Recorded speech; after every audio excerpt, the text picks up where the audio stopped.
কে? তোমার বন্ধু? এই তো আমার বন্ধু। আরে আমি কি জানতাম নাকি এনি তোমার বন্ধু? আমি তো ভাবছি এনি যার কথা বলছে আর আমি যাকে ভালোবাসি দুজন আলাদা মানুষ। তার মানে তুমিও আমাকে? হ্যাঁ তাহলে তুমি যে বলেছো 1 বছর ধরে ভালোবাসো। হ্যাঁ বাসি তো। আমি তোমাকে গত 1 বছর ধরে ভালোবাসি, অনেক ভালোবাসি তোমাকে। তাহলে এতদিন বললে না কেন? কেন? আমি কেন বলবো? তুমি বললে না কেন? আচ্ছা, তোরা দুজন কথা বল, আমরা না হয় অন্য জায়গায় গিয়ে বসি, কেমন? তারপর আমি আর তানহার বান্ধবীরা অন্য জায়গায় এসে বসে পড়লাম, তাদের সাথে কথা বলতে লাগলাম। তখন কোথা থেকে যেন তিশা এসে বলল, কি ব্যাপার, সেদিন আমাকে লাভ লেটার দিয়ে কাজ হয়নি বলে আজ আবার নতুন কারো খোঁজ করছিস নাকি? দেখো, তুমি যখন তখন এসে এইভাবে আবল তাবল কোনো কথা বলবে না, এরা সবাই আমার ফ্রেন্ড। ফ্রেন্ড না ছাই, তোকে আমি খুব ভালোভাবেই চিনে গেছি। তখন তানহার এক বান্ধবী নাম অধরা সে বলে উঠল, দেখুন, সে যদি আমাদের কারোর সাথে প্রেম করে তাতে আপনার সমস্যা কোথায় শুনি? আপনি তো আর তার গার্লফ্রেন্ড না যে আপনার প্রবলেম হবে। কি রে, তুই ওর হয়ে এত কথা বলছিস? তুই কে শুনি? ওকে ভালোবাসিস নাকি? যদি ভালোবাসি তাতে আপনার কোনো সমস্যা আছে নাকি শুনি? আমার কেন সমস্যা হতে যাবে? তাহলে এখানে এত কথা না বলে এখান থেকে জানতো।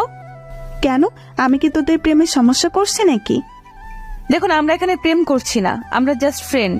আর আপনি চাইলে আমাদের সাথে যোগ দিতে পারেন। আমার বইয়েই গেছে তোদের মতো মানুষদের সাথে আড্ডা দিব। থাক তোরা। তিশা চলে গেল।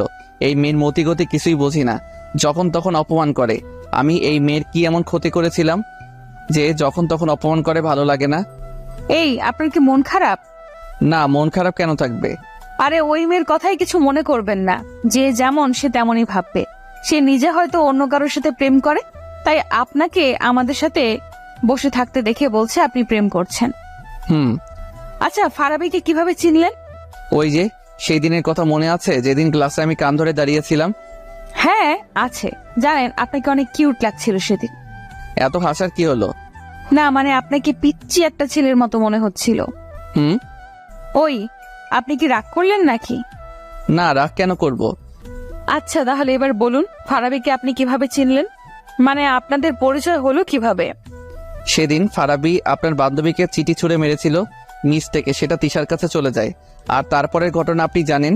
আর ফারাবি যখন তিশাকে চিঠি ছুঁড়ে মেরেছিল সেটা আমি দেখছিলাম, কিন্তু তারপরেও আমি সেটা বলি নাই। তারপরে থেকেই আমাদের ফ্রেন্ডশিপ হয়ে যায়। আপনি সব জেনেও কিছু বলেন নাই? পিচ্ছি। আচ্ছা, আমরা তো সেম ইয়ারেই পড়ি। তুমি করে বলবো আমরা। আপনি বলাটা আমার একদম ভালো লাগছে না। আচ্ছা, আপনার যা ইচ্ছা বলুন। শুধু আমি কেন বলবো, আপনাকেও বলতে হবে। কিন্তু কোনো কিন্তু নয়।